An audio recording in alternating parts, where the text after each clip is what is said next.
दोस्तों, stock select करने के लिए आपको सबसे पहले NSEindia.com की साइट पे जाना है। यहाँ पे ऑल रिपोर्ट्स का एक सेक्शन होगा। इस सेक्शन में जब आप थोड़ा नीचे को स्क्रॉल करेंगे तो यहाँ पे आपको भाव कॉपी नाम की एक फाइल नजर आएगी। आपने इस फाइल को डाउनलोड कर लेना है। जब आप इस फाइल को डाउनलोड कर लेंगे तो इसके बाद इस तरीके से एक जिप फाइल आपके सामने आ जाएगी। आपने इस फाइल को ओपन कर देना है। जब आप ओपन करेंगे तो यहाँ पे आपके सामने एक एक्सेल फाइल होगी जिसको आपने खोल लेना है। जब आप इस एक्सेल फाइल को खोलेंगे तो यहाँ पे आपको लगभग 2300 से भी ज्यादा स्टॉक्स का डेटा देखने को मिलेगा। इस डेटा में आपको स्टॉक का नाम, उसकी ओपन प्राइस, हाई प्राइस, लो प्राइस, क्लोज प्राइस और लास्ट प्राइस के अलावा बहुत सारा डेटा देखने को मिलेगा। आपने यहाँ पर अभी कुछ भी नहीं करना है। आपने सिर्फ Ctrl+A दबाना है जिससे सारा डेटा सेलेक्ट हो जाएगा और उसके बाद Ctrl+C दबाना है जिससे सारा डेटा कॉपी हो जाएगा। अब जब आपने सारा डेटा कॉपी कर लिया है तो इसके बाद आपको गूगल पर जाना है और यहाँ पर गूगल शीट्स लिखकर सर्च करना है। जब आप गूगल शीट्स पर जाएंगे तो आपको कुछ इस तरीके का इंटरफेस देखने को मिलेगा। अब यहाँ पर आपको एक ब्लैंक शीट ऐड कर लेनी है, तो आप प्लस पे क्लिक करेंगे तो एक नई गूगल शीट आपके सामने खुलकर आ जाएगी। अब जो सारा डेटा हमने वहां पे कॉपी किया था उस डेटा को आपने यहाँ पे पेस्ट कर देना है। पेस्ट करने के लिए आप Ctrl+V प्रेस कर सकते हैं। अगर इस तरीके को देखकर आपको लग रहा है कि ये तो बहुत ही मुश्किल तरीका है, ये सब मैं कैसे कर पाऊंगा, तो डोंट वरी, ये जो स्प्रेडशीट है इसका लिंक मैं आपको डिस्क्रिप्शन पे दे दूंगा। वहां से डाउनलोड करके भी आप इसको यूज कर सकते हैं, लेकिन यूज आप तभी कर पाएंगे जब आपको थोड़ा बहुत समझ आ जाएगा। तो इस वीडियो को ध्यान से देखते रहिए। तो अब जो हमारा डेटा है ये गूगल स्प्रेडशीट पे आ चुका है। तो अब यहाँ पे एक सेक्शन है टोटल ट्रेडेड वैल्यू का। आपने इसके ऊपर क्लिक करना है और यहाँ पे शॉर्ट Z2A का ऑप्शन आता है, आपने इस पे क्लिक कर देना है। ऐसा करने पर जिन स्टॉक्स की सबसे ज्यादा वैल्यू NSE में ट्रेड हो रही है वो स्टॉक्स ऊपर आ जाएंगे। जैसे रिलायंस, इन्फोसिस और ICICI बैंक यहाँ पे ऊपर आ चुके हैं और ऊपर से नीचे की तरफ रैंक हो चुके हैं। तो अब इस लिस्ट में जो ऊपर के 100 स्टॉक्स होंगे वो ऐसे स्टॉक्स होंगे जो NSE में सबसे ज्यादा ट्रेड हो रहे हैं या जिनकी वैल्यू सबसे ज्यादा NSE में ट्रेड हो रही है। तो हमने उनको कॉपी कर लेना है और बाकी से हमें कोई मतलब नहीं है। तो हमने यहाँ पे जो टॉप 100 स्टॉक्स हैं उनको कॉपी कर लिया है। अब आपको नीचे प्लस का एक ऑप्शन नजर आ रहा है, आपने इस पे क्लिक करना है। जैसे ही आप इस पे क्लिक करेंगे तो आपके सामने एक और नई स्प्रेडशीट खुल जाएगी। यहाँ पर आप उस 100 स्टॉक्स को पेस्ट कर देंगे। पेस्ट करने के लिए आप Ctrl+V प्रेस कर सकते हैं। अब यहाँ पे आपके पास टॉप 100 स्टॉक्स आ चुके हैं, लेकिन रुको जरा, सब्र करो। इससे अभी ये डिसाइड नहीं हुआ है कि नेक्स्ट डे ट्रेडिंग पर यही 100 स्टॉक्स बढ़ेंगे, ये नीचे भी जा सकते हैं। तो इसके लिए हमें फर्दर एनालिसिस करना होगा, जिस एनालिसिस के लिए हमें सिर्फ स्टॉक का सिंबल चाहिए। तो यहाँ पे जो बाकी डेटा है उस डेटा को आपने यहाँ से डिलीट कर देना है। तो आप इस तरीके से इसको सेलेक्ट करके उसके बाद डिलीट के बटन पे जैसे ही प्रेस करेंगे तो ये जो डेटा है वो डिलीट हो जाएगा। तो इस डेटा को डिलीट करने के बाद अब हमारे सामने सिर्फ स्टॉक्स का सिंबल है। ये देखकर आपको लग रहा होगा कि ये सारा काम हम एक्सेल में भी तो कर सकते थे, तो फिर हमने गूगल फाइनेंस शीट का यूज क्यों किया। तो इसका यूज हम इसलिए कर रहे हैं क्योंकि इसमें हम बहुत सारे डेटा को ऑटोमेट कर सकते हैं।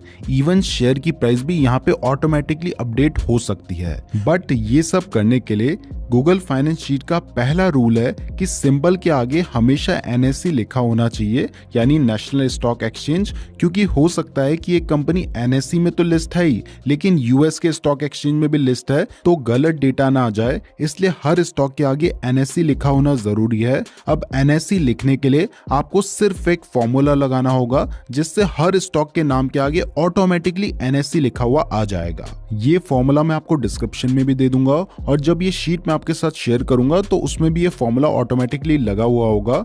तो इस फॉर्मूला को लगाने के लिए हम सबसे पहले ऊपर लिख लेते हैं NSE सिंबल। उसके बाद ये जो फॉर्मूला है वो फॉर्मूला मैंने ऑलरेडी कॉपी कर रखा है, मैं सिर्फ यहाँ पे पेस्ट कर देता हूँ। ये फॉर्मूलाज इजीली गूगल में मिल जाते हैं, तो आपको इसकी टेंशन लेने की जरूरत नहीं है। अदरवाइज मैं आपको डिस्क्रिप्शन में भी दे दूंगा। इस फॉर्मूला को मैं आपको समझा देता हूँ। तो NSE तो आप समझ रहे हैं कि हमें NSE लगाना है नाम के आगे। अब इसमें जो A2 लिखा है इसका मतलब है A कॉलम की सेकंड रो, ए कॉलम की सेकंड रो में रिलायंस लिखा हुआ है, तो इस फॉर्मूला का मतलब है कि ए कॉलम की सेकंड रो में जो लिखा है उसके आगे तुमने एनएससी लगाना है। तो जब हम इसको पेस्ट करते हैं तो इसके नाम के आगे एनएससी आ गया है। अब इसको बाकी में कॉपी करने के लिए हमें सिर्फ यहाँ पे कॉपी करना है और उसके बाद नीचे हम जब पेस्ट करेंगे तो ऑटोमेटिकली वो उस हिसाब से डेटा यहाँ पे आ जाएगा। तो अब अगर आप चेक करेंगे तो हर स्टॉक के नाम के आगे एनएससी लिखा हुआ आ चुका है। अब जो नेक्स्ट डेटा हमें चाहिए वो है शेयर की प्राइस, यानी जो करंट मार्केट प्राइस चल रही है वो हर स्टॉक की चाहिए। तो या तो हम एक एक स्टॉक की सर्च करके लिखें या फिर हम डायरेक्टली एक फॉर्मूला लगा दें। यहाँ पे मैं ऊपर लिख देता हूँ करंट मार्केट प्राइस। अब शेयर की प्राइस फेच करने के लिए हमें क्या करना है, हमें सिर्फ एक फॉर्मूला लगाना है और वो फॉर्मूला है is equal to Google Finance bracket B2 price. तो जब हम ये फॉर्मूला लगा देते हैं ना तो यहाँ पे इस स्टॉक की जो भी प्राइस होगी वो यहाँ पे फैच होके आ जाएगी। देखो लोड हो रही है, रिलायंस की जो प्राइस है वो ऑटोमेटिकली यहाँ पे आ चुकी है।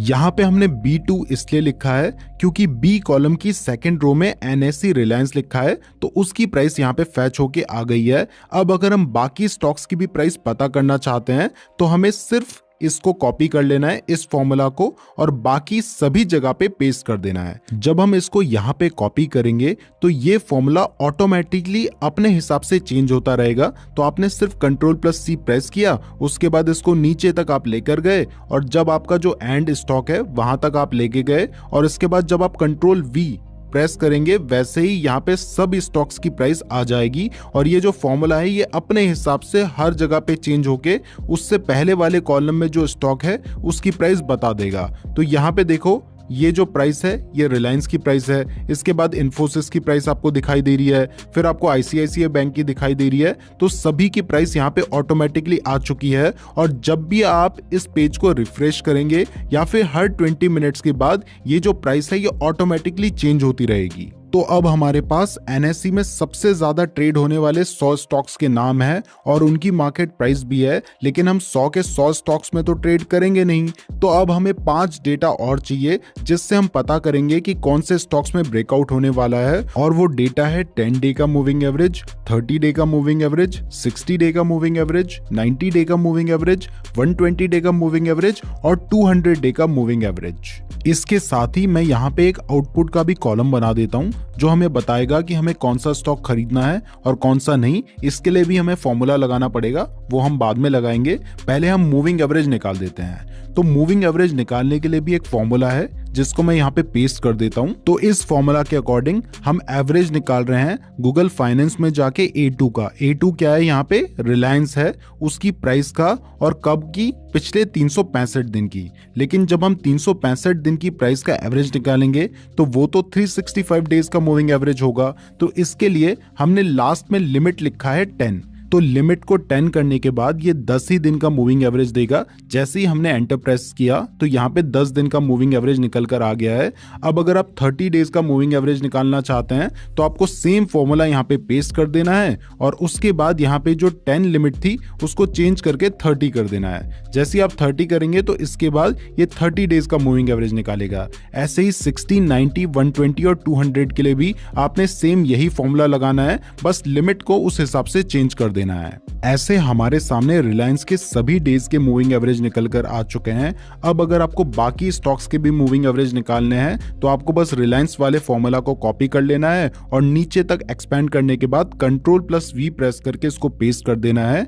ऐसे इन सभी के सभी डेज के मूविंग एवरेज आपके सामने निकल कर आ जाएंगे। इसको लोड होने में 2-3 सेकंड का टाइम लग सकता है क्योंकि ये इंटरनेट से सारा डेटा फेच करता है।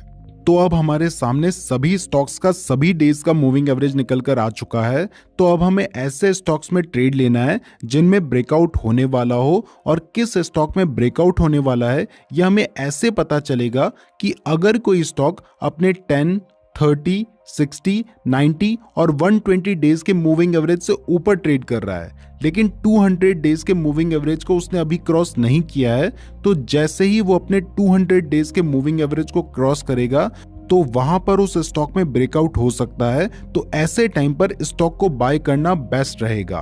और अगर कोई स्टॉक अपने 10, 30, 60, 90 और 120 डेज के मूविंग एवरेज से नीचे ट्रेड कर रहा है, लेकिन 200 डेज के मूविंग एवरेज से ऊपर ट्रेड कर रहा है, तो जैसे ही वो 200 डेज के मूविंग एवरेज को नीचे की तरफ क्रॉस करेगा तो उसमें एक ब्रेकडाउन देखने को मिल सकता है। तो ऐसे स्टॉक सेल करने के लिए बेस्ट रहेंगे। अब ये सब अगर आप मैनुअली देखेंगे तो इसमें टाइम लग जाएगा, इसलिए यहाँ पर हमने आउटपुट का एक कॉलम बना रखा है, जिस कॉलम में ये सब कुछ ऑटोमेटिकली फिल्टर होकर आ सकता है। बस इसके लिए यहाँ पे आपको एक फॉर्मूला लगाना होगा, वो फॉर्मूला यहाँ पे मैंने पेस्ट कर दिया है। अब इस फॉर्मूला को मैं थोड़ा सा एक्सप्लेन कर देता हूँ, जिससे आपके कुछ डाउट्स क्लियर हो जाएंगे। तो हमने इस फॉर्मूला में लिखा है कि अगर C2 D2 से ज्यादा है, C2 का मतलब है C कॉलम की सेकंड रो जो कि रिलायंस की करंट मार्केट प्राइस है, और D2 का मतलब है D कॉलम की सेकंड रो जो कि 10 डेज का मूविंग एवरेज है रिलायंस का। तो हमने लिखा है अगर C2 D2 से ज्यादा है, यानी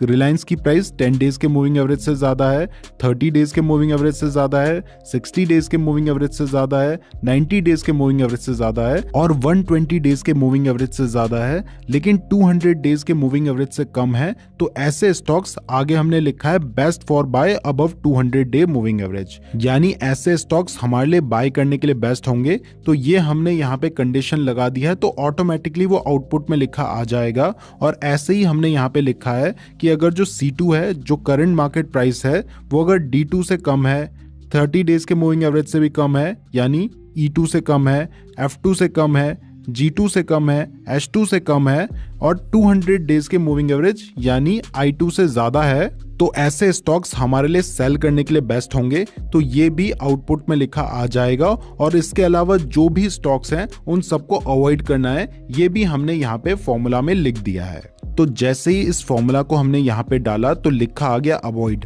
यानी ये जो स्टॉक है ये हमें अवॉइड करना है। अब इसको हमने क्या करना है, इस फॉर्मूला को कॉपी करना है, नीचे तक एक्सपेंड करना है और उसके बाद पेस्ट कर देना है। इससे जो स्टॉक्स अवॉइड करने वाले होंगे उनमें अवॉइड लिखा आ जाएगा, जो बाय करने वाले होंगे उनमें बाय लिखा आ जाएगा और जो सेल करने वाले होंगे उनमें सेल लिखा आ जाएगा। तो यहाँ पे थोड़ा सा इसको मैं एक्सपेंड कर देता हूँ। अब आपको क्लियरली नजर आ रहा है कि कौन से स्टॉक को आपको बाय करना है, कौन से को सेल करना है, कब बाय करना है और किसको अवॉइड करना है। तो अब आपको स्टॉक्स ढूंढने के लिए कहीं भी जाने की जरूरत नहीं पड़ेगी।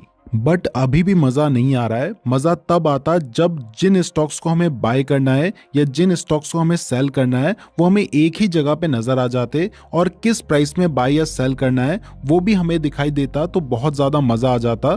तो इसके लिए हमने आपके लिए एक थर्ड शीट बनाई है।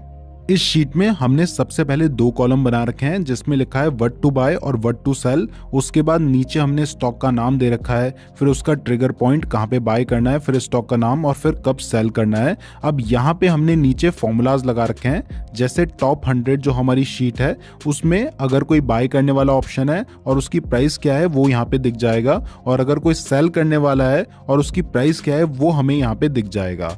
अब क्योंकि आज जो मार्केट है ये नेगेटिवली चल रहा है, ये देखिए निफ्टी जो है आज नेगेटिव है, तो इसलिए आज कोई भी हमें बाय करने वाला स्टॉक यहाँ पे नजर नहीं आ रहा है, सिर्फ सेल करने वाले स्टॉक्स हमें यहाँ पे नजर आ रहे हैं। अब मान लो अगर आप भारतीय एयरटेल के स्टॉक को शॉर्ट सेल करना चाहते हैं तो यहाँ पे लिखा है कि 750 रुपीज की प्राइस को जब ये क्रॉस करता है तब आप इसे शॉर्ट सेल कर सकते हैं। तो अभी इसकी प्राइस 756 रुपीज चल रही है, तो अगर इसकी प्राइस 750 रुपीज एंड 17 पैसे से नीचे आती है तो आप इसे शॉर्ट सेल कर सकते हैं हमारे फॉर्मूला के अकॉर्डिंग। तो ऐसे आपको स्टॉक्स के नाम और किस प्राइस में उन्हें बाय या सेल करना है ये ऑटोमेटिकली नजर आता रहेगा।